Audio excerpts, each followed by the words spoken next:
I'm Ross Bigley, the director, Mike Pinkapink here. Hello. And this is Kid Beatbox, who played Robert. Mike Pinkapink was a producer on this, too. And this was made back in 2000. 2000 was a long time ago. Man. This was. I remember this was the first project after the Dirty Job series in its first form, anyway, and it was a lot different. The Dirty Job films were as much action and style, and this had a lot more story and context, and obviously a bigger scope than what the Dirty Jobs, which were shorts, compared to this. There you are, Kid. Do you have any remembrances of working on the project at that time with this scene? This is your only scene. Yes, my only scene, and I love taking it back to being in college again, and then hanging out with the guys. You know, it was a great cast for this movie, and I loved it. That was a long day for you, wasn't it? Yes. It was Memorial Day weekend back in 2000, and Jelani was, 3 hours late that day, Mike? Oh, man. Yeah. Oh, yeah. And the having to sit around and watch porn all day, that was Yeah. Depressing. depressing. We shot more scenes in that apartment that day without Jelani, so it doesn't seem like we were waiting for Jelani, but we were kind of waiting because we got as much stuff as we could done, and we're waiting for Jelani. He still didn't show up for like an hour and a half, you know? Temperamental stars. What was his excuse anyways? I forgot. Wasn't it family He or something? forgot he was doing a cookout on Memorial Day weekend, which probably wasn't the best thing to do, is schedule a shoot on Memorial Day weekend. Oh, okay. But we actually shot you lying dead first, and then shot the whole Jelani coming in last. You know, I had to do a lot of study to play dead. You know, I just wanted to really look dead, you know. It's not easy. It's not easy playing dead, no. Oh, and Mike, you might have some comments about this stuff. Yeah, running around out there this was over by where we went to school. Mm-hmm. And so there was like a Sunday brunch going, and I can remember there were people looking around like, what's going on out there? Because, people shooting video out there on the street in Milwaukee is, you don't see it too often. Not back then. Not back then. You've seen it more now, but not back then. And I think that was shot, in maybe June, too. A lot of running those guys had to do that. Oh, over and over again. And this is... Look at that, boy, that suspense, boy, I get raw. This picture does look pretty good. It does. Yeah. Mike Weber's cameo. Ass bag. God, I felt sorry for those cops. Scott Schulich, I saw him in between takes there, and he just looked so winded. Wow. Oh, we shot this. We shot this in April. Naomi and the driver. Yeah. Cold as hell that day. And Mole Pole, your friend. Yes. You got him in this. Look at him.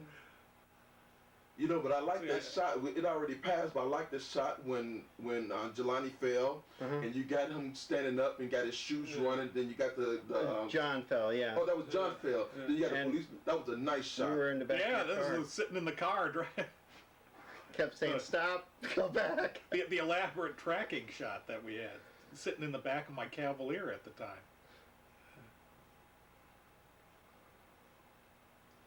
Dude, this is great camera work, man. Look at this. I gotta say, though, if I made this movie today, it would be much, much different. That was one of the things I thought about when I was doing this remaster here is, should I just re-edit it or leave it as is? And I decided to leave it as is, so it would stand as like a mark of what we did at the time. Mm-hmm. Because then you won't see the evolution of stuff. Right. And Paradise Video. Oh, yeah, they're gone. KMS is gone too. The whole downtown Milwaukee has changed so much in 7 years too. Yeah. It looks almost unrecognizable. See, we haven't even talked about Naomi yet. She, especially at this time, she was the leading lady of your films. Yeah. Of the company, pretty much. Yeah. Yeah. At the time, yeah. Yeah. You ever find a new leading lady now since? I've had quite a few kids. Yeah. Okay. It's always kind of hard to find someone that matches the tone of what you're writing anyway. Oh, definitely. And Naomi kind of fit that tone perfectly. I mean, I've had some actresses since then, but no one that stayed more than like a couple of projects. Okay. And actresses tend to leave Milwaukee too. They tend to head out to L.A. Mm-hmm. Like Mary Yes. from Disembodied moved out to L.A. So haven't used her since then. Yeah, a lot of this stuff I would have shot it completely different now, and some of this stuff, I mean, the handheld just is a little too jerky. But Well, it leads. I mean, it works with the. I mean, this is about drug addicts. Yeah, yeah. I mean, I just look at some of this stuff and I go, man, I would do that so much differently now. Like the shot where you see kid's mouth in the foreground when they're struggling for the gun and it's really huge and his arm is in the distance and it's like, no, I don't think I would have done a shot like that today. But, yeah, I mean, yeah, it had to stay as is. Right. I mean, if I re-edited it today, it would have been a much longer movie. It'd probably been almost 90 minutes, but Yeah. that's another problem we had. MATA. Oh yeah. I mean, the way, especially in the way these things were originally broadcast, is it'd be like 10 minutes at 2 o'clock in the morning where you would show a segment of the. And I always you always heard about people who saw that, and you never. Like, what did they expect? They turn on 10 minutes, and what do you think about this project? You're watching this 10-minute scene in the middle of the movie. Yeah. It is. To fill the MATA obligation, which... Yeah, it didn't fully, was seen as a full piece on MATA till October of 2000. Right. And MATA had time restrictions. If you're doing a half-hour program, you had 28 minutes to do it. If you were doing an hour program, you had 58 minutes to do it. But I mean, I remember that we had, for the amount of time we were using in their editing bay, we had to provide something. Yeah. Or during, I can't remember how often it had to be, but we were editing over... I don't know how long it took to edit this. I don't It must remember. have been a couple months. Yeah. Yeah. Well, Naomi left in what, September or October? I think it was September. Yeah, and she saw this before she left, but we were editing constantly throughout. We were editing as I was shooting. Mm-hmm. But it took a long time to edit. I mean, all these little... I mean, some shots only last seconds. Right. But And it was a one... Go on. Yeah, it was once or twice a week. We would go in, and you scheduled your time, and for as many hours as you spent in the editing room, you had to provide MATA with programming. And they really didn't seem to care if it was done or not. They just wanted something to For put those on. For those who don't know, is MATA is the local Milwaukee public access channel that's still around, but maybe not for long. Yeah. What was, I mean, the best, outside of a form to show, just being able to go into the editing room and edit on a machine, though nowadays nobody really edits from the types of VHS tapes that we were using at the time, but that was one of the best experience. I mean, it was great working the actors and shooting, but going in the editing room and using the scene, taking scene and putting it together, trying it different ways. I mean, that was just great experience when it comes to editing. That's where I think both of us and probably Kid too learned how to do this stuff. It's more in editing than we did shooting because we knew what cut together. Because I mean, I never took a filmmaking class. Mm-hmm. It's like, okay, this cuts together this way. Okay, this doesn't because the eye lines don't match and all that, and you kind of basically are learning as you're going. Sure. The experience. Now that really wasn't drugs, so. Yeah. Brown sugar, if I remember. Brown sugar. Brown sugar. Yeah. I did. Yeah, I did research on this before we shot, and in all movies, heroin looks white. Then I looked at on the internet. It's like, oh, it looks more brown. It's like, okay, brown sugar. Like this stuff here. This was done April 9th in 2000, the day after my birthday. I remember that because we were shooting that day. And it was a long day to begin with. We shot all of the Big Sammy stuff. Yeah. That morning in the bar. Well, this is the day with the run-in with the law. No. Wasn't this day? That was a separate day. Okay. We shot so many days in Naomi's apartment. And we shot a lot of stuff that day on April 9th. I remember it was the day after my birthday, and on my birthday I was walking to Prospect Mall. I think I was seeing a movie. Mm-hmm. And I actually saw Naomi running from her car into their apartment. And I asked her, what? I said, hey, I saw you when we were shooting. I saw you. What were you doing? It's like, oh yeah, I just got back from buying the outfit. She actually went and bought the costume. That she picked it out and for that day. And as you can see, it gets darker throughout this scene because we're losing light. Because right there, look at this shot. This is a reshoot here of Naomi. Yeah. That was a pickup shot later. But we shot, Naomi's apartment right here was the main location. And we shot all through the summer whenever we could get actors. Because, John was doing Variety 2000. Yeah. Patrick Hayes' schedule is really screwed up because he was doing so many other things that we can only get him like here at this time at this day and like a Tuesday night at 8 o'clock and all that, and right. And a lot of his stuff wouldn't match with other people's schedule because Patrick Hayes, who plays Little Sammy, replaced Felix Bolfill.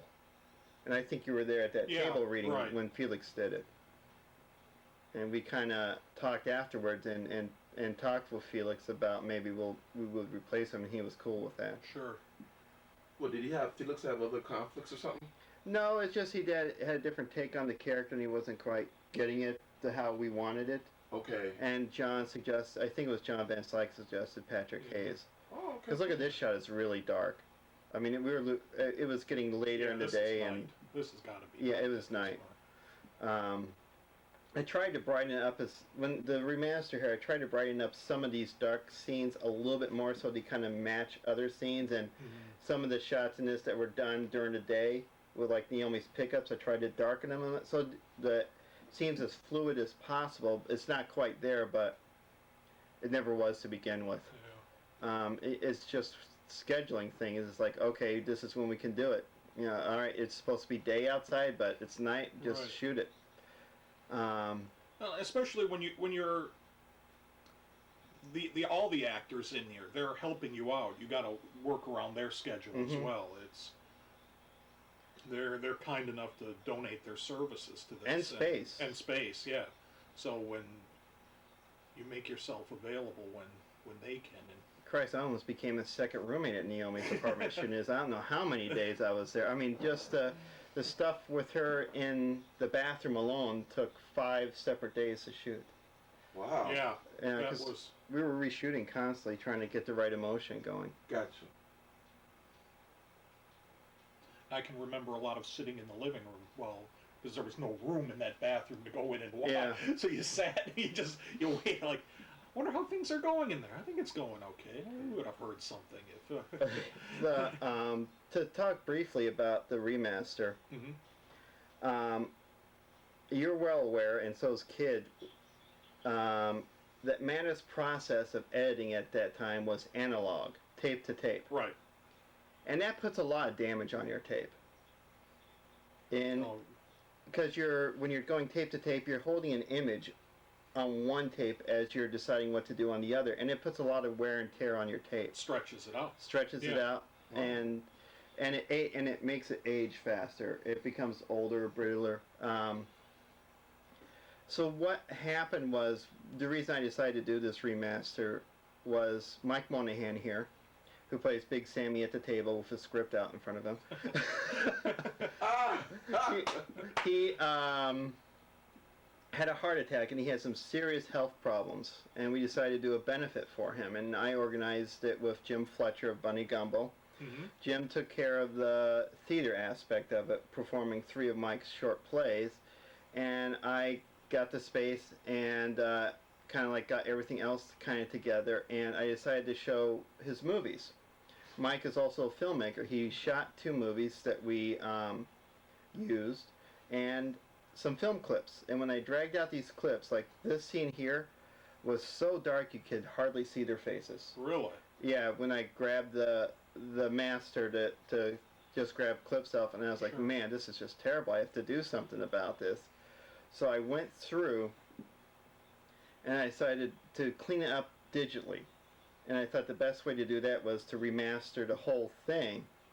I downloaded the master into the program, which you saw before we did this. Right. You saw that what the condition it was in. Right. Like here, you can see the definition of Mike better. Yeah. Look at this, how he pops out with his head and shirt now. And what I then did was take all 9 tapes filled to capacity at 2 hours apiece and downloaded each single take separately into the computer and laid them on top of on the master, the original master from 2000. Oh, wow. And each clip on top of it. Now, you're also aware that when we were editing, that I sometimes had to dub continuously to get a certain to get this right sound mix going, because they only had 1 audio track, and so a lot of that master was dubbed and dubbed and dubbed footage, and generations lost. Well, this is my car. Yeah, that's your car. That's my old car. And sometimes the lip syncing didn't match when we did the dubs. Right. And that was the problem here is one of the things I wanted to correct was make the voices actually look like they're more coming out of their mouths now. Yeah. And like this scene here, them getting high is there's some things that we wanted to do when we're editing that we couldn't because of the limitations of the time. Yeah, the limitations. They didn't. Tape to tape, you can't do much, like Right. slow motions and fades and all that. Right. And you knew I wanted to do a lot of that stuff in Absolutely, in this scene, and I couldn't. Now I can. So a lot of the stuff. This is a new shot because it's actually a replacement shot because the footage going from the original tapes also, because being edited constantly, are worn, and some of them have these big tracking static lines through the shot, so I couldn't use it. So occasionally you're going to see some shots replace original shots that we had in this because the original footage is... Oh, you guys went back and shot that one again, Reese? No. Oh. It's just the original... That's Yeah, another because take. I remember the scene. I didn't know if you redid it again. Okay. It was a different take because the original take of it was damaged. Oh, okay. Mainly it was an because alternate take. Yeah, because of all that editing we've done beforehand and how old the tapes are. Right. Like here, check out very closely when Naomi takes a swig here. Right here, old shot, now it's new. Okay. Because the beginning of that shot was damaged. And, that was one of the problems throughout this is sometimes there was the shot that I wanted to use was good, except for a couple of frames or a couple of seconds, and say, okay, I have to use the original shot and try to blend it as much as possible. And so that's, it was hard kind of doing this, but it was necessary because, I don't want this film to, leave, And one of the things I wanted to do, the tinting was a new decision. Right. But I wanted to add color in the original edit somehow, and I knew that when we were doing it, the choices of colors was very limited. It was like blue, yellow, and kind of like this very faint yellow-green thing. And I was never happy with the color selections because I mean a lot of the type I wanted to use I Right. wanted in color and I didn't like it, but now it is in color. Now this sequence is longer, isn't No, it? Is no. it long? No, it isn't. Okay. In some of the sequences, the first scene with you when Jelani walks up to you Yeah. is edited completely differently because there were 3 shots in that sequence that were damaged that I could not use. So I just took those 3 shots out. Okay. And it still flowed smoothly without those 3 shots. Mm. So Yeah. that sequence looks completely different, but in a sense it's still the same. So anything I had to rebuild, I tried to keep the flavor of what we originally Right. edited. I think that's what it, because it's different than what it originally Yeah. was.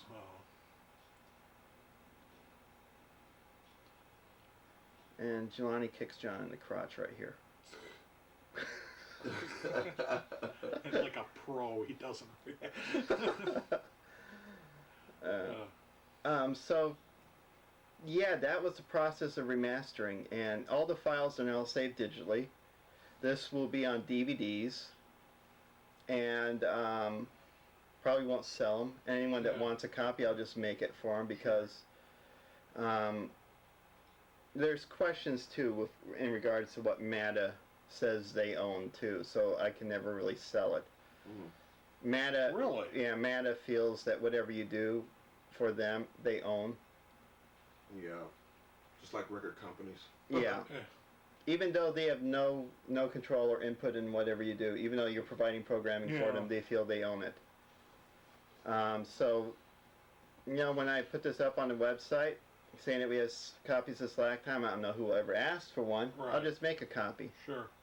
And back then I was stupid enough not to realize rights issues. Robert De Niro's in the background quite a bit here. Yeah.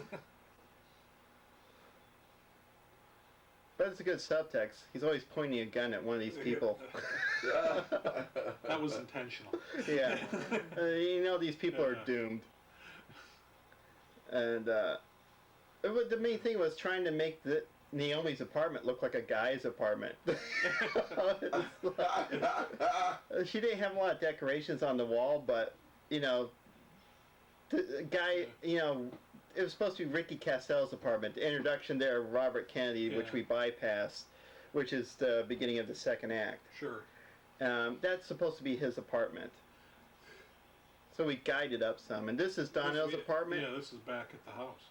Yep, where we shot Frat Boys. Mhm. And again, as I said on the other commentary track, not one thing was changed to dress it up. That place was used as is. True frat boys. Oh, what a pit. But it had style. There's Kid again. Yeah. When I came in there, I was like, man, this is a good setup here. You guys did a good job. Nope.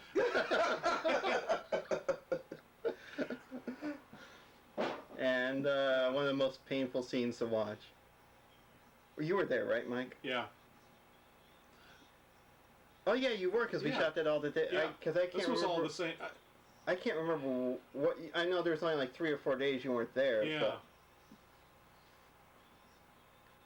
we shot this the same day as all the Frat Boys stuff. Right.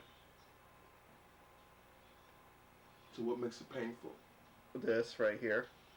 Oh. Oh. Oh, the stuff in his balls? Yeah. Oh. Repeatedly.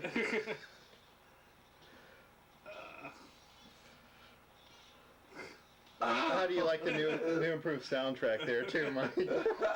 Yeah, you really got a lot of thumping in there. And crunching, I heard too. That's exactly. Thumping and Actually, crunching. I think he took that beating pretty good. Kid threw in that piece. That made the scene. See, he probably should have been a little more withering it. Yes, yes, With that jumping kind and of pounding on there, but And now the plot actually gets going. The setup is Yeah. done. And this was actually shot in a day because you can tell how light the walls are. But first time I worked with Robert Kennedy. And this was all shot the same day too as the Frat Boy stuff because we just moved the car parked across the street. Yeah. We got most of the cop stuff done in a day.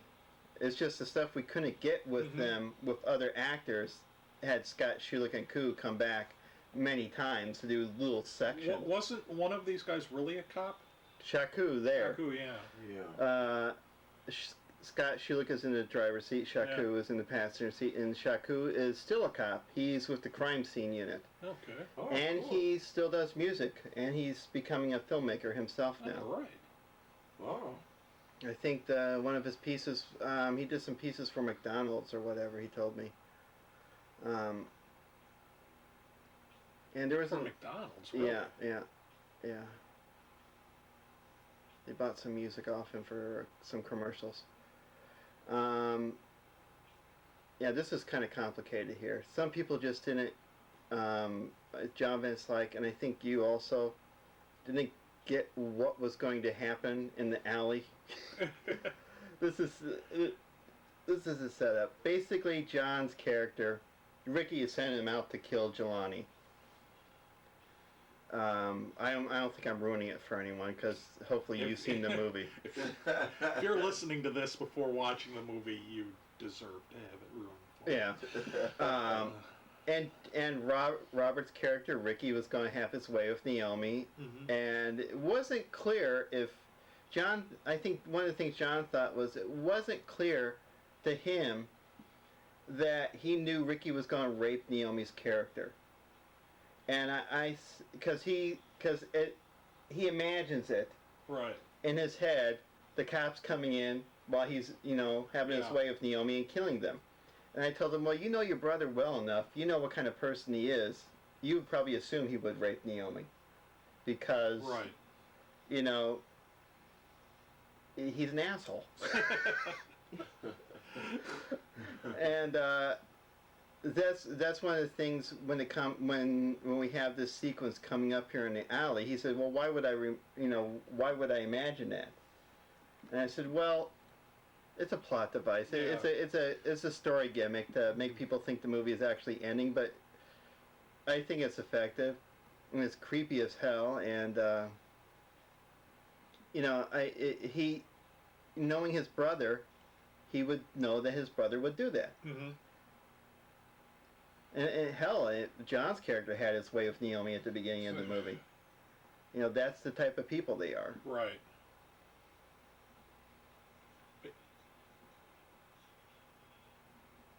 What you were going to say? Now, this was the day. Because I know I had, with the police officer. One of the days. We shot this like 4 times. Well, because I remember I had to take John back to his apartment. To get the t-shirt. To get the t-shirt, because he had the wrong t-shirt on. And when we came back, I mean, the police are there. Yeah. Oh. Oh, God.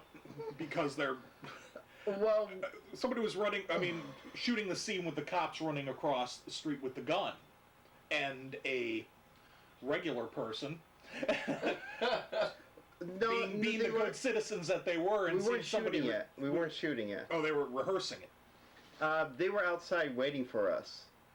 I'm not sure who had the gun out and started playing with it. Either Shaku or Scott. But I remember, I think it was Naomi looking out the window. Oh, you better go down there. And I looked out the window. And I saw Scott and Shaku sitting on the pavement, and 6 cops standing around them questioning him. And Scott was drunk, had a hangover like hell, and he just the look on his face like, I don't want to be here. But we probably kind of break the fact that Shaku was a cop. Oh, I mean, who was able to... maybe not in Shaku's case, but this is the original shot here. The original footage was damaged, but go on. Yeah, and I, of course, was panicking at that point. Like, oh my God. They're out there with I think it's okay to tell the whole story now. Yeah. Before we couldn't because of Shaku's job. Yeah. But enough time has passed. It was either Shaku or Scott were standing across the street. They had their guns tucked away, hidden, and not for the public to see. Right. And I told them it'd be a few minutes before we shot their stuff because they had to come out of the hallway there. Or we were shooting the scene where they see Donnell and Nasty Tom walking. I mean, Donnell is Nasty Tom, but Yeah. Rodney, crackhead Rodney, and Nasty Tom walk into the building. That's the shot we were going to get because Donnell and Dave Stewart, who played those characters, were there that day. And there was like, oh, when I was coming down the stairs, they were coming up and go, you gotta go out there. So I went out there. And basically one of them was playing around with the gun in the street, on the sidewalk there. Someone walked by, said, I think it was probably Shaku. I can't be certain, and I don't want to say it is for sure. Yeah. But it makes me think it might have been Shaku because a black man waving a gun, playing around on this corner, might have on the east side. I would think anybody having a gun out in the street would catch attention. That's true. Yeah. But it kind of makes me think it might have been Shaku because the black man with a gun, and I heard it was a white woman that was more concerned about it. The cops came, had their guns out at them, told them to drop the gun. Yeah. They found out they were fake guns. Yeah. Scolded them, told me, hey, don't do that anymore. And it's not a good idea to run around in the street with guns. And that's why at this point you don't see a gun in Scott's hand. It's cropped out of it. The gun shot is actually from a firing range. But I can remember at the time sitting up in Naomi's apartment. I can't believe the trouble. I mean, with this, we're going to get into real trouble because of this. And then there's part of me that's thinking, the producer's like, this might be pretty good publicity. Local film crew that's... All I remember is I looked up in the window while I'm talking to the cops, and I see Robert and Naomi smiling and waving. And you're trying okay, do we get, if that's, getting a ticket or some kind of fine for doing this? And I'm wondering, well, maybe the news will come. If the news comes, then everybody sees this, and this becomes a story, and then everybody wants to see the film. But at the same time, I really don't want to have this on my record or anything like that. The cops just basically it turned out to be just a warning. But at the time, I'm sitting up in the apartment. And of course, at that day, is this good? Is this bad? At that day, I think we canceled shooting because Scott and Shaku didn't want to do it anymore. Donnell and Dave didn't want to be around when cops were around. Yeah. And so that just left John, Robert, and Jelani and Naomi. It certainly ended the outdoor shooting of it. We might have did a little bit more up in the apartment at that point. But a little bit, if any, yeah. Well, you always make it seem like they was traumatized. No. Okay. No. Scott basically had a hangover and just didn't want any of this crap to hit him. That's what it was. Gotcha. And Shaku was more concerned about his job. I never saw the action. So I'm building this thing up in my head about how, the cops are here. We were out in the street with a gun. I mean, not a real gun, but and I'm concocting all these scenarios. The cops did confiscate the guns, and I had to go back down to the police station to get them 2 months later. Oh man! Even though you told me you were shooting a film, they confiscated the gun. Yeah. Oh, how sad is that? They're fake plastic guns on top of it. You can clearly tell they're plastic in this movie. Okay. I mean, we had no money. Only $100, as I said at the beginning, only $100 was spent on this.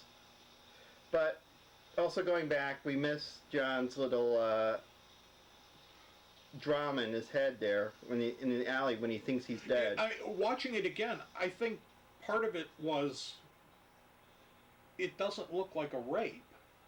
No. I mean, it looks like consensual sex, and maybe that's to Robert's Robert's head. It's because I played it more through Robert's head that it's consensual. You see him pushing her on the couch and give me your arm, and but you never actually see the act. Mm-hmm. Because there's that section where Robert is fantasizing. But I think that's what was, I think, boy, trying to remember this, what was confusing about was, is he thinking this is a rape, or is this, imagine that they're really, I mean, together. Mm-hmm. And he's probably not thinking his brother in as bad a light as possible. Yeah. That's the thing.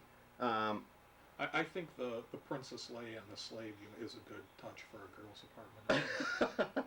And the Rage Against the Machine poster. Yeah. And the Got Cookies poster. And the Got Cookies poster. That.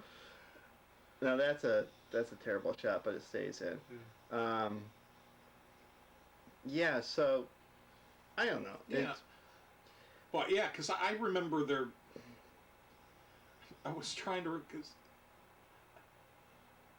I didn't think. I mean, watching it now, it wasn't as, maybe because I know the background of it a little bit more, but it seemed at the time that I agreed a little bit with John about it. But watching it now, I'm not sure. Maybe because I know the background of it. I have a thing where I write straight through the story I'm writing, and I always do nonlinear writing, and to me that's I think that way. I think in segments, and I think visually, and that's how I put it down on paper. I said, oh, wouldn't it be at this point? Wouldn't it be cool if we do that? And then that's how I write it, and I always write nonlinear. Yeah. In nonlinear stories, nonlinear story arcs, and I write it from beginning to end, straight through. Right. And to me, it was clear, and I just couldn't understand why people didn't understand it. I was like, of course that's, it's like, and then it's like, I don't get it. And then when I edit it, it's like, oh, okay, yeah, I see what you're saying. But John Moynihan is good here from Mike Moynihan. It's kind of like the Terminator. Has he done any more films with you? No, he's in Chicago. Oh, okay. Well, actually, I don't know if he's in Chicago anymore. He's been traveling around doing a lot of theater work. Last time I talked to him, he was in Chicago. No, that's a problem, that shirt. But this is original footage. The reason why this is original footage is we shot this segment 5 times. I could not find some of the shots, and all of Jelani's shots here are damaged. Yeah. This section here, Jelani's shots, were damaged. Some of these shots of Naomi I could not, for the life of me, find, and a couple of them were damaged, so I thought, just leave the original footage in there. It looks worse than everything around it, but I tried to clean it up as best as possible, and right about, let me see, I don't want to sound like an idiot when I say here and it's not there. In a second, it'll clearly go back to the remastered footage. And you could, it's clear as day that you can see the difference in the shots. Well, see, because she's going deeper into darkness and despair. That's why it's staying dark. Oh. But all the Jelani shot, this is the only time I shot Jelani from this angle. That whole section was damaged. That's why I couldn't use it. And I didn't want to go back to having like, oh, good shot, bad shot, good shot, bad shot. I thought the best thing to do was just have it go through up until a certain point and then kick in. But you were talking about, like, with Naomi's shirt. At the time, that was kind of the look of here's a good shot. Yeah, it goes from the rest of the movies that way. Because this was originally shot for Matt at television, and I don't think when we shot it, it looked quite as transparent at times as well. And since we're showing it on TV, I think when we were shooting, we were wrapped up in the work. Yeah. Because if it looked this way on tape, it looked like that in on the set, and I don't think we were really paying attention to it. And Naomi ended up calling it the transparent shirt. Yeah. But I think it's because of the black and white, and because in color you see. I really don't remember it being that. I think we're wrapped up in doing it. We're not paying attention to what she has on, because on the color footage you see it too. At the end you'll see it when they have all their names in color at the end. Sure. And But that's we're because this being on television, Yeah. that was a concern at the time. Can we put this on, or what will? Did we even have to put it on later than what? Well, it would have been later anyway because of Yeah. language and violence, Right. and the porn footage at the beginning. Yeah. But I had a talk with the people at MADA because I was really concerned. It's like, can I even show this? Because you can clearly see her breasts through most of this movie because of the shirt. And they're saying, well, it should be all right. And it's like, because I didn't know if we would be able to air this. Mm-hmm. See how much better that looks now? Yeah. Compared to the shot that we had to use with him talking to the door. And look how that toilet paper stands out now. I was like, that your eye just goes to it because it's a white image in the middle of all this gray.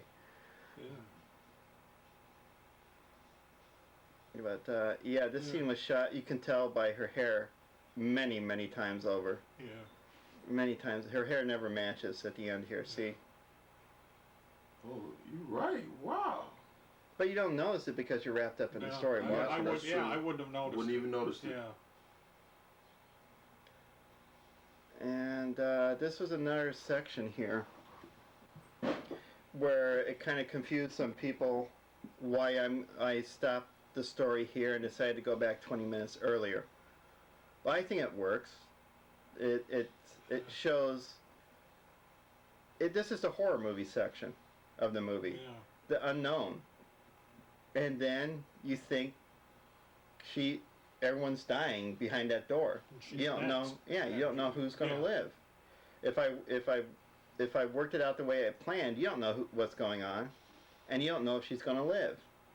So when you started 20 minutes later, you catch up with the Little Sammy character, right, which we haven't seen in a while, and find out what exactly did happen then. It's a cheat, but if this was a feature film, this would have been the end of the hour mark right here. Right. And the last act would have been all, what happened. How do you like that sound? Oh yeah, it definitely has more pop than than the original version. Yeah, unfortunately the sound isn't as good as it should be because we did shoot on VHS. Right. And there's a lot of background noise that I just can't get rid of, but it sounds a little better than it did.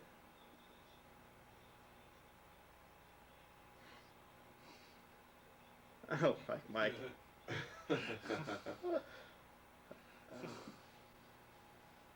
And then, oh god, the Rolling Stones, we probably would never gotten permission to put their image up.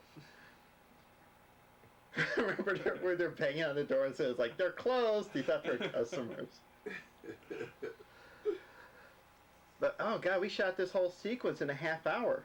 This whole sequence with everybody, all the footage, all the coverage of Big Sammy, Little Sammy, Nancy, Tom, Rodney, and John Walski. We shot it all in a half hour. All these different takes, all in a half hour. And the cop stuff was done before then, and that was shot in a half hour too. The whole time we were in Landmark was an hour tops, and then we went upstairs to shoot in Naomi's apartment. Yeah. The other thing is amazing. We've gone through this commentary without commenting on the wig.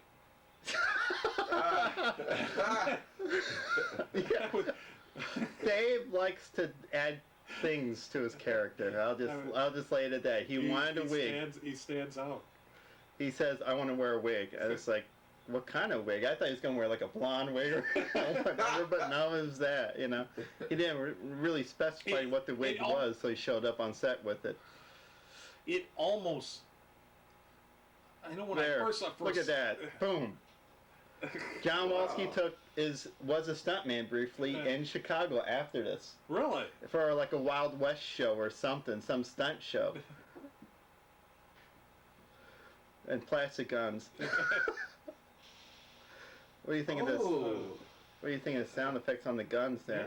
Yeah. Well, the original was the Martin Riggs From I remember we took that off the laser disc. the one shot from Lethal, Yeah, from when he's Lethal Weapon. in the shooting target range. Yeah. Because that was like the one shot that didn't have like background music, and we would take that, and that would be our generic gunshot.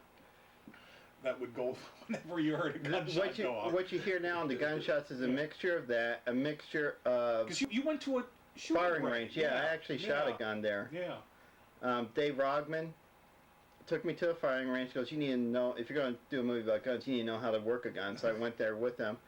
And I actually did pretty good. I had nice groupings around the chest area. And I shot a gun. And I recorded Dave shooting many different types of guns.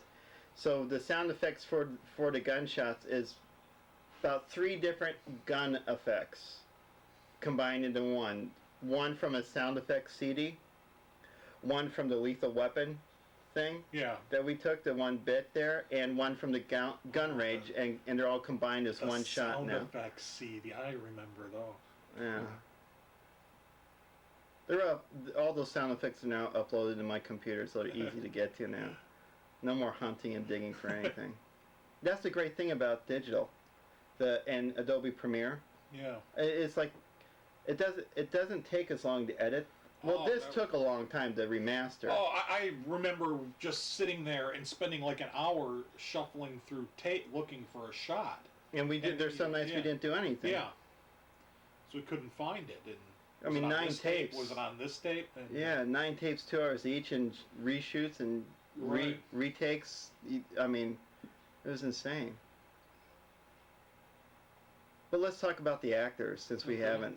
What do you think of Jelani there? His first real acting job. I thought he was great. And like I said, I didn't believe that this was the first time he acted. Because he's matched up with, I mean, Naomi's done a lot of work, and John has, Robert. and Robert has, and you would never guess that he was the one guy that didn't have any real acting experience. And Shaku here. Yeah. This is Shaku's first acting. And pairing him with Scott here, who is also a stage veteran, I thought they made believable partners. Right. I thought it worked. I thought it worked great. And, well, we never can say enough about Naomi. Yeah, she was pretty much the backbone of our films at the time. And she was up for she would up for anything and doing, whether it was taking the kung fu classes or, I mean, just running around in the wig and for the Dirty Job films. I mean, she's... Or doing this stuff here. I mean, she didn't care that the clothes she was wearing. Yeah. She didn't care what she had to do. The only thing she does care about is spitting things out of her mouth. I can never spit. It took a while to kind of convince her to spit blood out of her mouth and vomit. So, but Shaku did a good job. Yeah. Scott Schulich was fantastic. Only time I worked with him. I haven't worked with him since. And first time we worked with Robert, who I've worked with many times since then. I think Robert's been in just about everything I've done since then. Right. John. Well, I forgot that this was the first. For some reason, I was thinking he was in the. Was he in one of? He was in one of the short, dirty jobs. Yeah. And John. Yeah. John was the go-to leading man at the time for us. And I still work with John. You know, not as much as we used to, but he's busy. You know, he's got a family now, a baby. You know, his wife Christina's cool. Right. Look at that jump over the car. Who says he's not a stuntman? And now you'll see, remember, Dave Stewart filling in for Nasty Tom for the gun hit there. Dave Stewart doing stunts. Because Donnell wasn't there. Watch that. Oh, that was the stuntman right there, that's it. Dave Stewart was the stuntman. Sweet. Sweet. God, there was a lot of untrained actors with new actors in this film. Like the frat boys. Kid, you were teamed with Jelani and Charles for that scene. Yeah. And, you know, Shaku. There's a lot of mixture in this, and I think it all works. Patrick Hayes now lives in Los Angeles also. John Van Slyke has his info, so he'll receive a copy of this hopefully. Yeah. Oh, and the wig comes off. That's symbolic. That's the reason for the wig, probably. Just to have that one shot of the wig coming off. Well, one thing you might notice on this, Mike and Kid, is the gunshots are very minimal CGI shots now. Well, yeah, you actually see flashes from the guns. They're what I can remember do. trying to put the little flashes in there initially. Yeah. They're married right on top of the footage now. You can actually see the flashes from the gun muzzles now. That's kind of a complicated thing to do since I don't have CGI software. It's more of a frame-by-frame thing. Right. But this stuff looks better too. Yeah. See, I can remember going back. When you were writing this was right near the end of doing the initial Dirty Job series, and this was much more ambitious than what we had been doing, which was you don't want to say light, but it was shorter, more over the top. With the action sequences and things like this, and this was a big change for you, and certainly more ambitious, going from a 15-minute shoot to a full hour shoot, and that's what a lot of what made it exciting about working on this project was doing something different than that. And you're a very big crime noir guy, and adding those elements to it, and I read a ton of pulp novels. Yeah. Any comments on the end here, Kid? Yeah. Because we're wrapping up soon. Getting back to the actors. Yeah. You know what? Jelani must really have a lot of confidence in himself. You know, especially hanging out with the other actors and stuff. He knew that he could handle the big role because I think you even told me that he wanted the lead in this, right? Was that how he came about that? I know I didn't offer it to John, but I don't know how that. I don't remember exactly my conversation with Jelani on that because that's 7 years ago. Yeah. There's a lot of things I do remember about this, but some conversations I don't. Okay.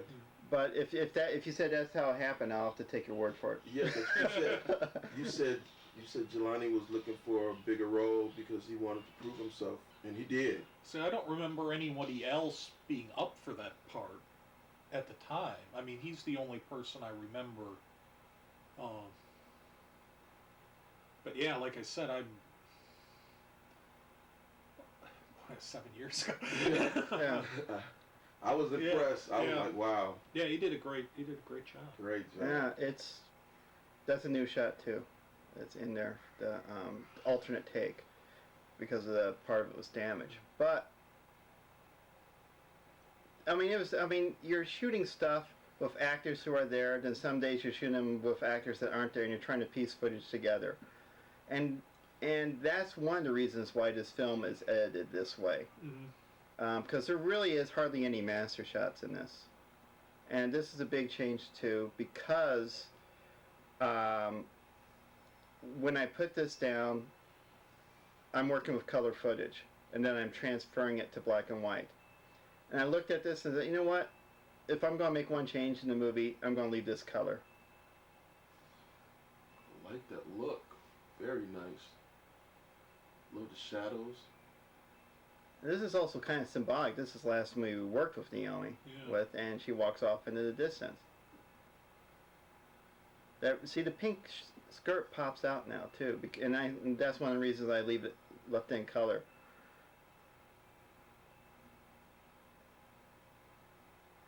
See, that's the kind of scene I want to be. I want to be like a guy like that just walking by. I really want to see Mike, when you like sitting in the restaurant while we were filming, or was that you who was sitting? I don't remember. Okay, I forget what movie. Oh, it was the second Dirty Job. Okay. Yeah, There, I gave Dave a stunt credit. Oh, But the film is going to wrap up in about 30 seconds here. Any final thoughts so we don't... Oh, it was... I just had a great time. And there you are, Mike. There you... Oh, yeah, that's what I was saying. I remember I was... Like, when you were talking about changing, like, didn't I walk by in that scene and then you're... That's right, you changed the... And of course, if I kept the last shot in color, the credits should end up being in color too. Yeah. Bocephus. I looked so young 7 years ago. Wow. Yeah. So yeah, this is Slacktime, our first big project. Since then, we've done many projects, but it's the first step in that direction. Yeah. Mm-hmm. And we still work with many of these actors again, and hopefully we'll work with other, some of them that I haven't worked with in a while before. Like Scott Schulich or Naomi again, or well, Jelani's busy. He's got a family too. Oh, Jelani got a family now too. Yeah, he's got a daughter. Yeah. Okay. And yeah, these are the final shots of the film. And this is Ross signing off. Mike. Signing off. Thank you. Kid. Signing off, baby. All right, we're done.